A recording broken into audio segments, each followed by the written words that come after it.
A third question for you to understand the strategy part of it. The startling finding that variations in the rate of the Earth's rotation depend to and dash degree on the weather has necessitated a complete dash of the world's timekeeping methods. Now the clue words here are startling finding. If the finding is startling, shocking, it naturally is unexpected. You may ask, why not anticipated? But let me ask you, anything that is anticipated, can it be startling? No. Why not indeterminate? If it is indeterminate, can we have a finding at all? No. So which means that it is determinable and it is unanticipated. So the answer is A, unexpected. Startling finding is a consequence of unexpected events. And if you find that the variations depend to a lot of degree on the weather, therefore we need to have a complete change of the timekeeping methods. A complete change is here overhaul, not rejection. We need to change it. Okay? Recalibration would mean we calibrate instruments, not methods. Now look at the last word, world's timekeeping methods. You can calibrate a method, you calibrate instruments. So the answer is A and F. Sentence equivalence is another question type in your verbal part. This is a question wherein you are given a blank. You need to choose two words that can function in the sentence and still coherently hold the sentence together. Here is a sentence. There is perhaps some truth in that vaguish old definition of a scholar. And what is the definition of a scholar? A siren that calls attention to a fork without doing anything to dash it. Okay, a siren that calls attention to a fork without doing anything to dash it. Suppress it, stop it, something like that, isn't it? So we should choose two words. And the words are, we could eliminate describe, cause, analyze, and disperse. You said disperse. Can we eliminate it? No. We can choose dispel. Definitely right there.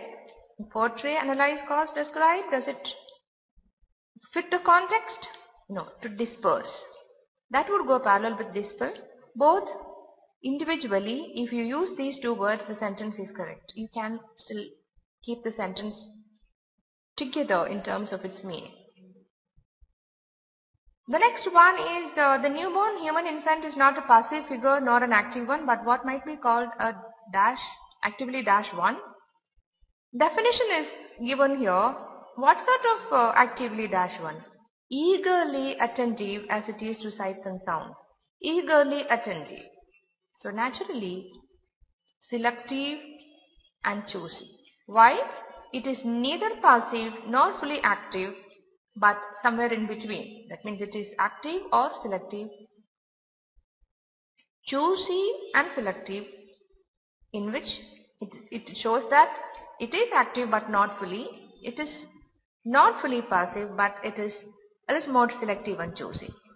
Inquisitive, intuitive means, something that is done without logic. It just comes up impulsively. Intrusive means intrude into something. Here, eagerly attentive. Attentive would mean selective and choosy. Those words would go with the latter part of the sentence, and the clue words are eagerly attentive. It's quite a simple sentence. We go to the next one. The self-important stand of musicologists on record jackets often suggests that true appreciation of the music is a dash process, close to the uninitiated listener, however enthusiastic. Now what sort of a process? The clue is close to the uninitiated listener, somebody who is totally new, however he is enthusiastic. So that means it is not easy to understand for a new listener. So it has to be something difficult to understand. Okay? Answer is arcane and esoteric. These two words mean that it's difficult to comprehend, difficult to understand. Okay? Obscure means unclear. Now here we are talking about, It is not an unclear process, it is more of difficult to understand process. The closest words are arcane and esoteric. Now, how do we prepare and plan for the reading comprehension? We have already had some thought on that. But you have to analyze the passage critically, participate in the text when you're reading, questioning as you read through the passage, judging, forming opinions, inferring, etc. Going beyond the passage a bit.